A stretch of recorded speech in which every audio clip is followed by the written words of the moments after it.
everyone. This is Ruth Theresa with One Inspiring Woman, and I don't know, I'm in the teaching mode. So we are doing a teaching lesson.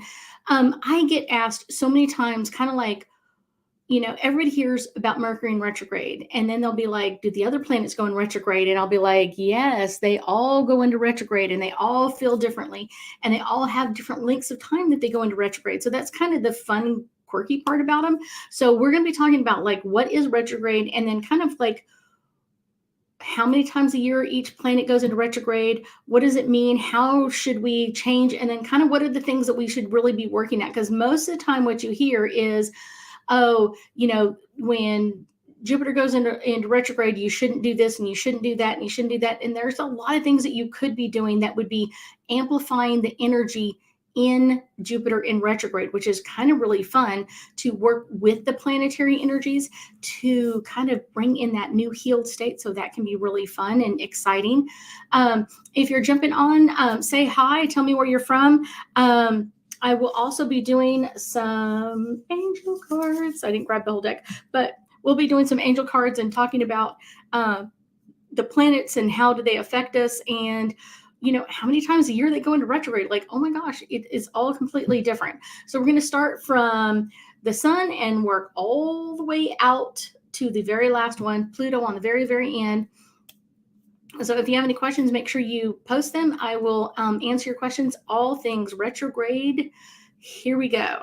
So retrograde is when the planet appears from our observation, kind of like where we see it from Earth, that it looks like it's reversing directions. Now, the planets actually don't reverse directions, but they hi, Melissa. They do look like, from our perspective, that they are moving backwards. And it's because everybody's planetary orbit is completely different. And some of them are much longer than ours. Some of them are much, much shorter than ours. And that's why they look like they are going in retrograde. So when I teach this in class, I tell people, like, when you're doing a curve on the road, sometimes like the inner car looks like, I'm saying, like, one of them will look like they're moving faster or slower, kind of like, although you're kind of still staying in the same way. And it's one of those, you're staying right next to each other, but it looks like, wow, it looks like they're slowing down. And it's just maybe just because their curve is a little bit longer and they'll be around. So that's kind of really retrograde. They don't really go in reverse. They really, really don't. They move, some of them move really, really fast. So we're going to talk about that. Let's start off with Mercury. He is the closest to the sun. Mercury takes about 88 Earth days to orbit the sun. So their one calendar year is 88 of our Earth days. And then once every 59 Earth days, Mercury does one rotation. So he doesn't spin very fast. He spins really, really, really slow. And so it's kind of like that rotation is kind of like really just weird.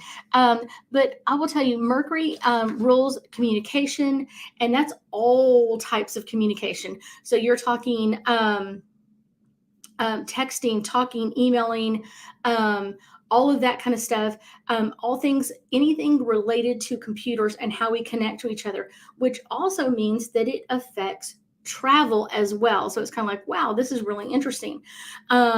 That's why everybody says, like, during Mercury in retrograde, you're more likely to have a disagreement, misunderstandings, scheduling issues, even arguments with family and friends, because a lot of times Mercury is kind of letting us know where we're already having issues or already having problems. But a lot of times we didn't realize there was a problem. We were kind of like, oh, we kind of faked it through that. But I will tell you, a lot of times it's really important to understand who you're getting clear communication with and who you're not.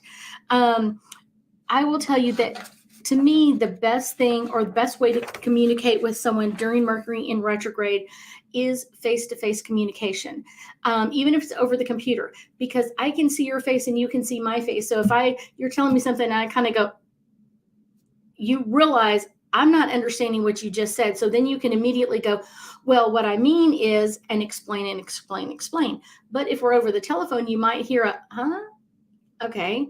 But if you're texting or emailing, you don't get any of those clues. So you're kind of like, you expect them to clearly understand what you're telling them and to clearly communicate back with you. And when they don't, it's like, wait, what? Hold on a second. So that's kind of one of those interesting things of just being aware of that. Communication can be really careful. So I often tell people during Mercury in retrograde to kind of be like extra cautious when you're sending an email or a text message. When you're talking to someone about a sticky situation or kind of like a misunderstanding, like make sure that you're getting clear communication with them. If you have travel plans during Mercury in retrograde, and Mercury goes into retrograde in December, so it'll be in retrograde when we kind of do like the holidays and moving into the beginning of January. Make sure that you kind of plan for those delays, pack extra snacks, maybe an extra good book to read. So if you get stuck in the airport or wherever, you're not like, oh my gosh, there's nothing to do. You have something to do. I also tell people like literally pack an extra charging cable and stuff like that, because a lot of times like your cell phone will just like eat up the battery in a hotel or in an airport or something like that, trying to pick up all their Wi-Fi signals. And so that can be one of those like really fun things, like, okay, I've got it, I don't have to worry about it, I can plug it into the wall. But Mercury goes into retrograde 3 to 4 times each year. And then it's one of those, each time it's in retrograde, full retrograde, but about 3.5 to 4 weeks. And then you add 2 weeks on the front for pre-shadow and 2 weeks on the back for post-shadow. And you have all of Mercury in retrograde. Like I said, it just goes around so fast around the sun that he kind of just laps us around. And so we kind of get more retrogrades with Mercury than anybody else. Our next one to talk about is Venus in retrograde. Venus is similar to Earth in size and mass, so it's kind of close to ours, but I will tell you that the atmosphere is completely different. It has a lot of volcanoes and like a very dense, toxic atmosphere. Venus is ruling over our intimacy and our beauty, creativity, honesty, and love, both self-love and like loving someone else. So it's really important to kind of understand that it's like, it's not just like one person. It can be like how you feel about yourself, or if you make a mistake, you like may end up beating yourself up over it. And it's because Venus is in retrograde. So you're kind of like, I'm not loving myself. I'm not loving what I did. And you can kind of end up beating yourself up when you really, really shouldn't. One of the things that you may do with Venus in retrograde is you may see relationships or old arguments differently. Things that weren't a deal breaker before is now a deal breaker. There may be like issues that come up during Venus in retrograde, and it's all about, I'm not getting my needs fulfilled, but you're getting your needs fulfilled. So kind of that sort of energy kind of back and forth. Let's see, Venus retrogrades every 18 months for about 42 days. And then you add the pre-shadow, which is about kind of like 8 to 9 weeks. And then you have post-shadow for 8 to 9 weeks. So it can be in retrograde for quite a long time, but it's only in retrograde just basically almost every other year, about 18 months or so. So that kind of makes it interesting in that perspective. One of the things that I will tell people to do in Venus in retrograde is it's a great time to connect with old friends or family members, kind of reviewing old relationships, just kind of yourself, like, what did I learn from that relationship? Or what can I take from that relationship and bring it into another relationship? What are those things I can really learn and understand? Learning what love means to you is really important to do during Venus in retrograde, because a lot of times people don't really know like what love means to me, or what does it mean? Or kind of like when someone gives me flowers, I think, oh, that's really sweet. And then someone else might go, I don't really care about flowers. So everybody has like a different meaning or what it means to you. And kind of like, how do you choose to be loved? What is love to you? Because a lot of times people will laugh and joke, well, these two, they never hold hands in public. Well, maybe that's their thing. Maybe they don't like holding hands in public, but maybe at home they're very lovey-dovey or whatever else. So it's kind of like you have to decide what you like about it, and not necessarily judging someone else, but kind of like thinking about that, like, wow, this is something to really think about. And a lot of times, if you are not in a relationship in Venus in retrograde, a lot of times that will actually start in Venus in retrograde, and you might find the right person for you, which is really like, very interesting in that perspective. Let's go to Earth. Earth is kind of very unique in our solar system. It has all the things ideal for life. But one of the things that's really interesting is for us, Earth never goes into retrograde. And really, it's kind of retrograde is really an optical illusion just for us anyway, but it's because it's an optical illusion from where our perspective is, and Earth is our perspective. So because we're on Earth, it never really goes into retrograde. So it's kind of like, ta-da, we never go into retrograde. I maybe if we were on a different planet, we would get a different perspective of that, and then we would have Earth going into retrograde or feeling like it goes into retrograde at some point. Interesting. Next, let's talk about Mars going into retrograde. Mars is also known as the red planet because it looks just really, really red all the time. And it's kind of like the ground itself has a lot of iron in it. It is half the diameter of Earth. It has the same amount of dry land as Earth. So it's one of those, and then it also has seasons like Earth. I thought that was kind of like interesting. When Mars is in retrograde, it can make people feel like very lethargic, very tired, kind of feeling overwhelmed, very passive, but also kind of like tense. Like, don't mess with me. I might end up yelling or screaming at you or having an argument over kind of something, sometimes nothing.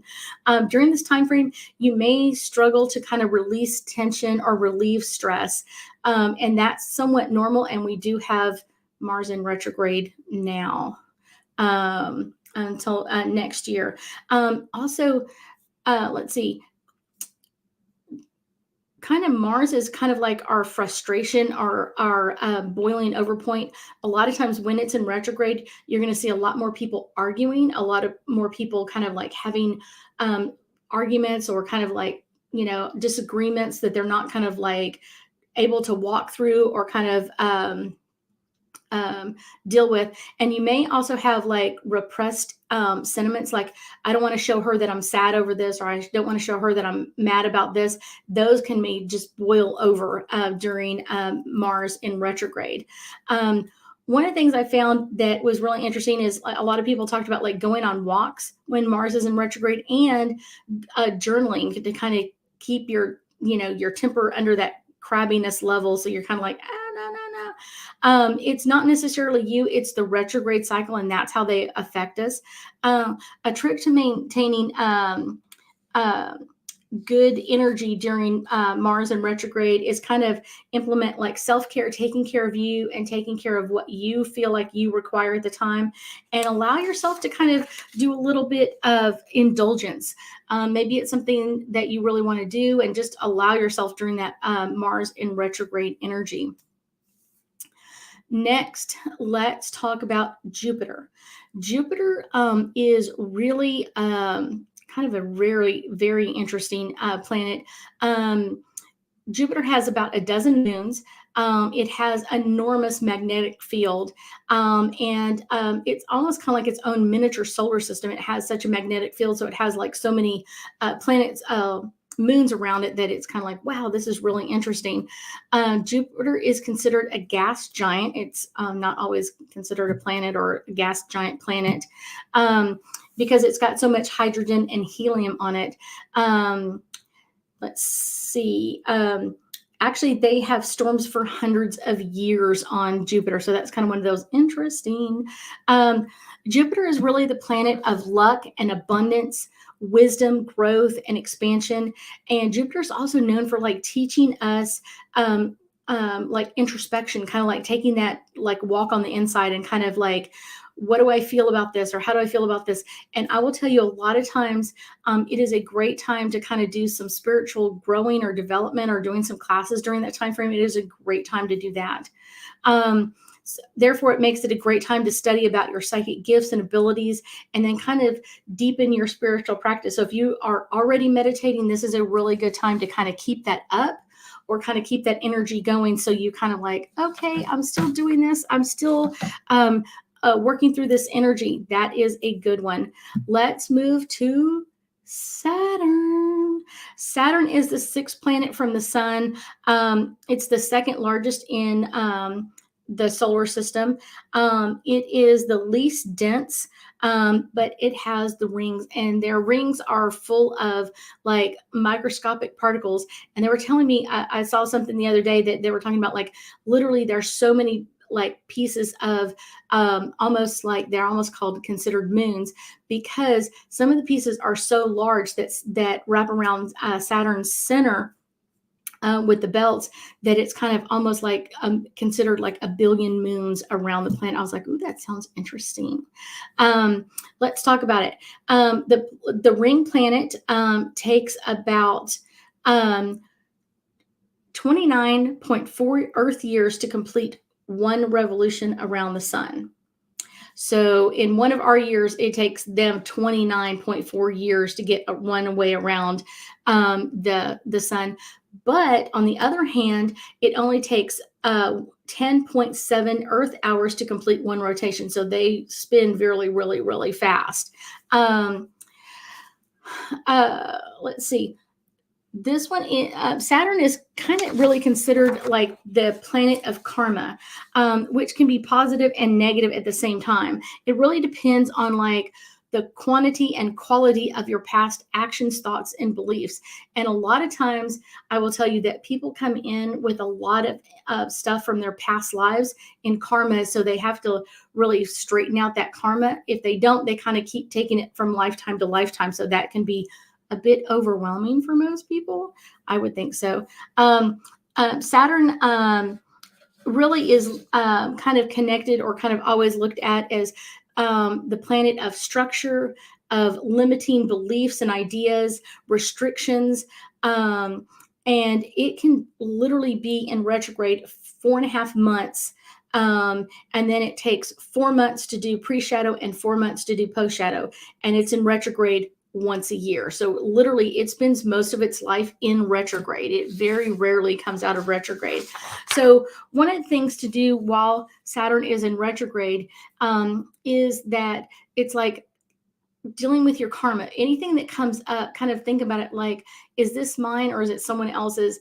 And if it's mine, how can I balance with this karma? So if it's something like someone's like mad at you for something that happened a long time ago, it's like, okay, maybe I need to apologize. Maybe we need to do something else to kind of balance this energy, but work towards that all the time. Like I said, Saturn is in retrograde the majority of the time. Let's see.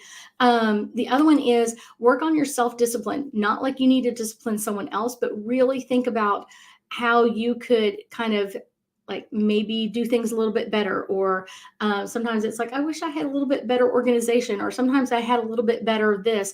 And it's a really great time to really improve your personal infrastructure, maybe like how you work with your calendar, how you divide things up. All of that kind of stuff is really a great thing to do with Saturn in retrograde.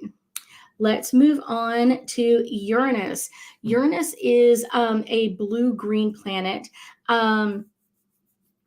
Scientists kind of believe that Uranus collided with Earth in the or an Earth-sized planet in the past, and kind of tipped it on its side because it's the one that kind of angles one direction as it spins.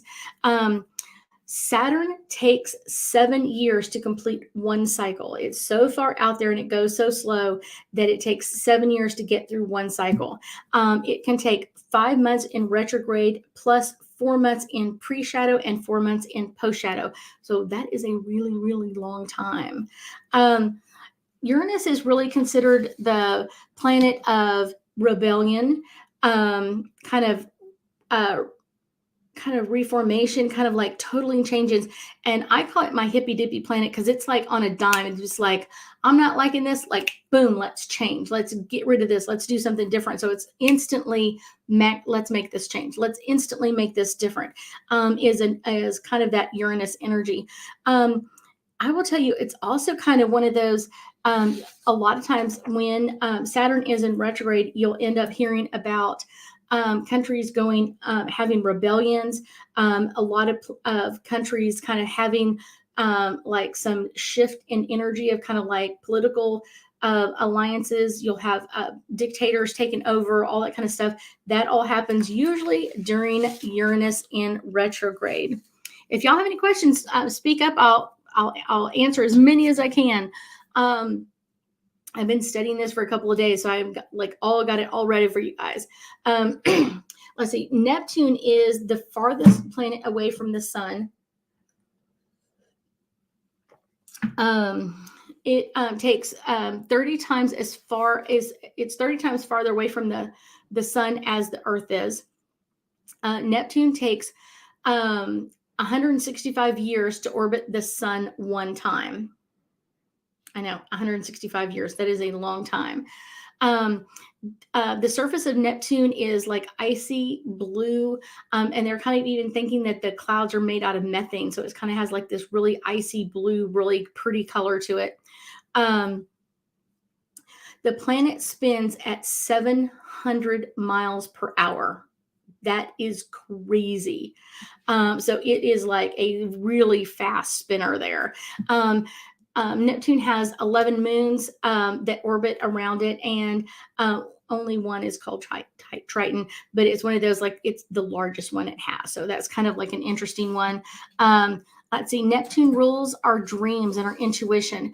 I often tell people, like, Neptune is our dreamy blue planet because it really does affect our dreams. Neptune is in retrograde right now, and it goes out of retrograde the beginning of December. And I will tell you that it will affect your dreams. I had one last night that I'm like, what? A lot of people have crazy dreams, crazy kind of like, mine kind of stop and start. So I have like sections of dreams kind of, and then I put them all together and I was like, okay, that was one dream, but it seemed like it was five. That's an interesting one. But you will have like really strange dreams. That's why I try to do a lot of dream interpretations when Neptune is in retrograde, because it kind of helps a lot to kind of like change our energy or kind of get some understanding in that perspective. So that's kind of the way it goes. Neptune goes into retrograde once a year. Once a year. It's in retrograde for about 5.5 months, and then pre-shadow and post-shadow. And it really does spend a lot of time in retrograde. Some of the things to do when Neptune is in retrograde is take note of any like unhealthy situations, like work, family, career, any of those things, and kind of allowing them to kind of work on them, kind of like when you notice them during Neptune and retrograde, like, okay, I really need to work on this. One of the things that Neptune will kind of make us do is kind of almost feel like, I want to just like unplug, and I don't want to do anything. I don't want to go anywhere. So that's kind of an interesting energy, because a lot of times we're not really staying focused on what we need to do. It's like you'll hear people like super binge watching like movies or shows or something like that, because it's like, I want to get into that dream mode. I just want to be like in another zone kind of thing. And you'll also notice, I've noticed it, a lot of people that play like video games during Neptune and retrograde is like at the all-time high. It's one of those, like, I don't want to be in the real planet. I want to be in my own planet and kind of relax and take things easy. Let's see. Pluto is a dwarf planet. It's really one of the bigger asteroids in the Kuiper Belt. It's one of those, they had Pluto as a planet and now they don't, but it's one of those, for astrology, it's still in there. Pluto really affects our psyche and our unconscious selves, kind of things that we don't want to deal with, or things that we don't want to do. It is the planet you would work with if you're trying to do some shadow work, or kind of do a big transformation for yourself. Pluto is known as the Lord of the underworld because it is also kind of like over death and rebirth in our lives. But it's one of those, that underworld, that kind of that stuff that we don't want to hide, the skeletons in the closet that we don't want to deal with. A lot of times when Pluto is in retrograde, you will have kind of people being the whistleblower, kind of coming out from the shadows and bringing a spotlight to something. Information will show up. You'll have people kind of like all of a sudden they're kind of like blowing the whistle on a certain company or government stuff or whatever it is, kind of like bringing that attention to it. So that can be like, wow, this is really interesting. One of the things that I think is interesting is Pluto spends about 6 months in retrograde, and then 4 months getting there in pre-shadow and 4 months getting out of post-shadow energy. And so it's one of those, it goes into retrograde, I think once every 2 years. It spends a lot of time in retrograde. But like I said, it's one of those, it's a planet that you can work with easily to kind of bring things up. A lot of times when I'm working with clients and we're doing a lot of past life regressions or that sort of thing, Pluto being in retrograde can really help with that energy and kind of getting attached to that of finding that energy of what do they want to find, where is it at, what is the hidden information in all of this. So let's do some angel cards and get some more information about all of these planets in retrograde. So the first one is the sun. And the sun is another planet that really doesn't go into retrograde. And the card says the source. And the sun really is the source, but it's the source of light and heat in our world. And that's kind of just one of those like really interesting energies that depending on what your viewpoint is, like I said, the sun never goes into retrograde because we're always facing the sun, and then Earth never goes into retrograde. But all the rest of them do, and it can change how we deal with our lives and how we deal with other people as well. Our next card is diluted, and this is all about discomfort. You know that a planet is working on something if something comes up, like Mercury in retrograde. If something comes up and it's uncomfortable, like that discomfort, it means you have an issue with communication. If Pluto comes up is in retrograde and, kind of like things from your past, you're kind of like, I wish that would go away. It's coming up so you can heal it and move forward. That's why the discomfort comes in there, is so that you can fix it and heal it and move forward and not hang on to it anymore. The hanging on to it just keeps it in that Pluto energy of the underworld. And I don't want to not wanting to deal with things. Progressions is all about the journey. And really, that's kind of our journey in life, is to understand what is happening, how can we change things, and anything that you go, I don't want to deal with that right now, all it's going to do is come back up the next retrograde cycle for you over and over and over again until you deal with it. If you never deal with it, it is never going to go away. So a lot of times people are like, I want to ignore it, I don't want to deal with it. I was like, it's still going to come up. It's still going to have that same issue over and over and over again, but you're never going to get to like a healed state. So pick a time and just work through it. And they're like, well, I always have so many other things. Because you're almost like planning, even though you don't know when that retrograde planet is going to go. It's like your body knows, like, it's coming again. I want to be as busy as possible so I don't have to work through it or deal with it. This one is the 12th house, and this is all about introspection. This is really some of the stuff that you should be doing, like when Jupiter is in retrograde, kind of looking on the inside. What are the things that I can change with me, or the changes that I would like to see in myself so I can move forward? What is those things that I really want to move forward in? That can be a great one to really think about during that time frame. The next one is transits, and this is all about the climate. Like I said, if you're kind of not wanting to deal with things, it's going to keep coming up, and the climate is kind of like, just here it goes again. No matter what, here it goes again. And that can be overwhelming. It can also be something that you're kind of like, I wish it would go away. It's not going to go away until you bring it to a healed state and kind of work through all of that. And like I said, a lot of people try to avoid it. And those are the people that get stuck in old karma and never really end up moving forward enough to kind of release it or let it go. And then it comes back lifetime after lifetime after lifetime over and over again. This is the South Node, and this is the past. This is what we're talking about. Things that come up from the past or in past lives are things that you promised you were going to take care of. It's like, I'll promise it. It's almost like, Mom, I'm going to clean my room tomorrow. And no matter what, it keeps getting like, it never gets done. It never gets completed. You never get to that point of it's over with. I'm completely done with all of this. That's the important part, is really realizing like, getting this done, getting this over with can be amazing, to kind of go, I finally finished. I finally worked through all of this. Yes, something else will come up, but it doesn't have to be overwhelming or anything else. You can work through all of this energy. My last one is solar flares. And this is all about kind of activating. When a planet is in retrograde, it is activating energy in us to bring things forward so we can work on them, so we can heal, so we can do things differently than we've done in the past. And that can be a really fun part of not going like, yes, this retrograde cycle, that's not going to come up anymore. I've let it all go. I've worked through everything. And it can be a great healing experience, not only for you, but your family members as well. I thank y'all so much for joining me tonight, and I know that we'll be talking again soon.